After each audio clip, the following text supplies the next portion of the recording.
Mesdames, Messieurs, bonjour au micro de Radio Shalom, Charles Lugassi. Eh bien, nous sommes en compagnie de Monsieur Marek Alter, célèbre auteur et philosophe prolifique, et qui est de passage à Montréal. Monsieur Alter, bonsoir. Bonsoir. Marek Alter, vous êtes venu pour lancer un magnifique pamphlet qui s'intitule « Réconciliez-vous ». Et je vois, à première apparence, qu'il s'adresse aux juifs, aux chrétiens, aux musulmans, donc à l'ensemble de la communauté qui est actuellement, particulièrement chez les musulmans, entre les musulmans et le reste du monde, qui sont déchirés. Et vous avez donc le courage, la témérité, je dirais presque, de leur proposer de se réconcilier. Vous en arrivez comment à cette déduction ? Ouais. Vous savez, nous avons tous les mêmes racines. Comme ça, on se réclame d'un Dieu invisible, créateur du monde, et celui qui a créé les premières couples, Adam et Ève. Et vous savez où était le paradis d'après la Bible? La Mésopotamie d'aujourd'hui, l'Irak, Syrie, là où les gens s'entretuent. Et la Bible est très précise, c'est ça qui est extraordinaire, entre Tigre et Euphrate, dit la Bible. C'est ça, c'était le paradis. Et je me suis dit, ça vaut la peine de rappeler ça aux gens. Vous savez, la haine vient de l'ignorance.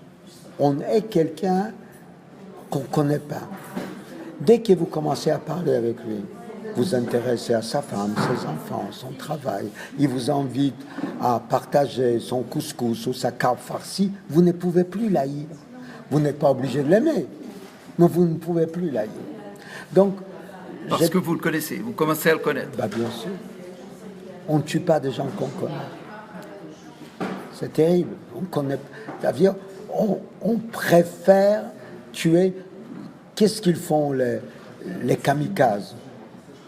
Ils se font exploser dans un lieu public où ils connaissent personne. S'ils savaient que dans ce lieu public il y avait une sœur, un copain, une copine, ben, ils ne les feraient plus. Et je voudrais partager ces doutes avec eux. Ne tuez pas. D'abord, parlons. Parlons. Hein? Qu'est-ce que nous voulons? De vivre. De vivre. Il y a très peu de gens dont l'objectif est la mort.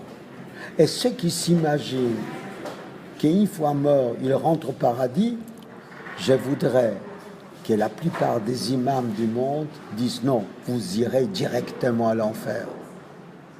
Donc vous attendez à ce que les imams dénoncent cet état de fait?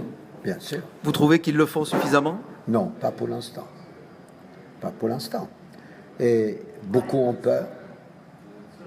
Ceux qui l'ont fait sont menacés de mort, sont protégés par la police, sont protégés par la police, que ce soit en France, en Italie, en Hollande, ailleurs.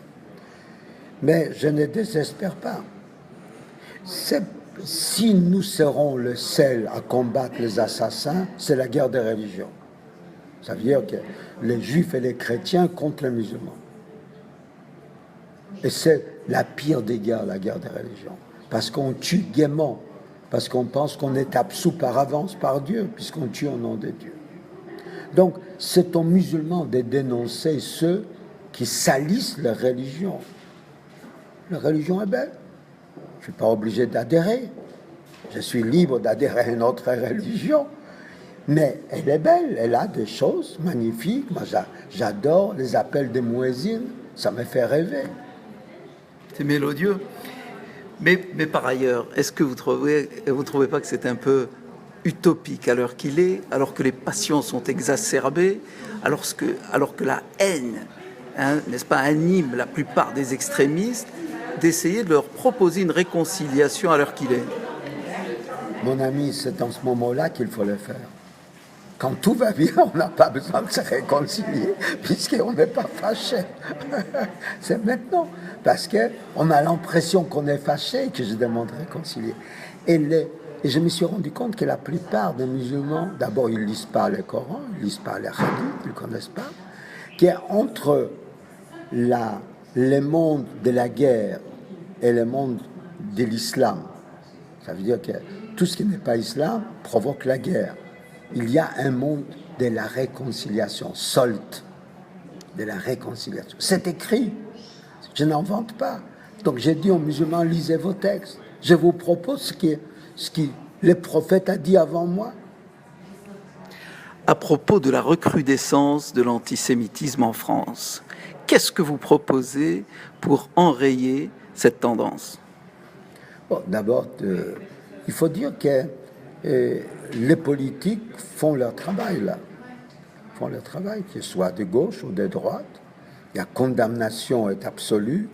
Les poursuites juridiques contre les antisémites qui propagent la haine des Juifs, Dieudonné ou tant d'autres. Donc là-dessus, il n'y a pas de problème.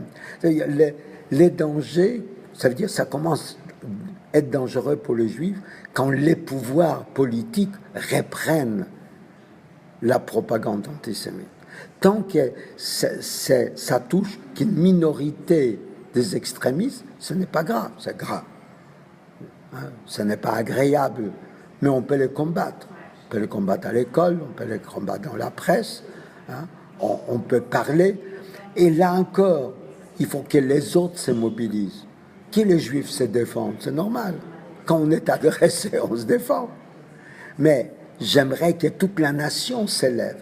Ce qui était fort après Charlie Hebdo, c'est de voir spontanément 4 millions de personnes descendre dans la rue. J'ai peur que ce soit la dernière fois. Parce que cet élan ne se répète pas facilement. Quels étaient les moteurs qui les a fait descendre? Beaucoup de choses à la fois. La presse, la liberté, les 4 juifs tout de suite tués tout de suite après. Ça veut dire il y a un mélange de tout ça, la liberté d'expression, l'antisémitisme, tout ça, la haine. Donc les gens sont mobilisés. Mais c'est ça que j'aimerais voir. Hein, que dès qu'on crie la mort des Juifs, aux Juifs, qu'on voit les imams, les curés, les prêtres, des cardinaux descendent dans la rue pour dire stop. Si vous adhérez, vous êtes de mauvais musulmans, de mauvais chrétiens. Pour terminer, Marek Alter, un message à nos auditeurs qui sont canadiens. Qu'est-ce que vous avez à leur dire comme message? Ben écoutez, d'abord, vous vivez dans un pays magnifique. Beaucoup de Juifs qui fuient la France viennent au Canada. La preuve qu'ils pensent trouver ici cette solidarité, ce côté multiculturel qui est particulier au Canada, surtout le Canada français, le Québec. Nous avons un problème en France sur ce plan-là, parce que nous avons peur de ce qu'on appelle le communautarisme. Nous sommes une république. Donc, on n'est pas tolérant. Oui. Face aux revendications culturelles des minorités. Nous pensons que tout le monde doit lire le même texte, adhérer à la même culture. Mais si on lit les mêmes textes, mais en plus, j'ai d'autres textes dans la tête, et ce qui enrichit la société, ce que vous avez compris ici au Canada, nous, il faudrait qu'on fasse encore un effort. Bravo les Canadiens. Marek Alter, je vous remercie. Merci bien. Quand est-ce que vous allez nous diffuser ça? Oh, ça va passer la semaine prochaine. Vous faites un petit concours quand Oui, avec plaisir. Oui, vous m'avez donné votre carte. Hein.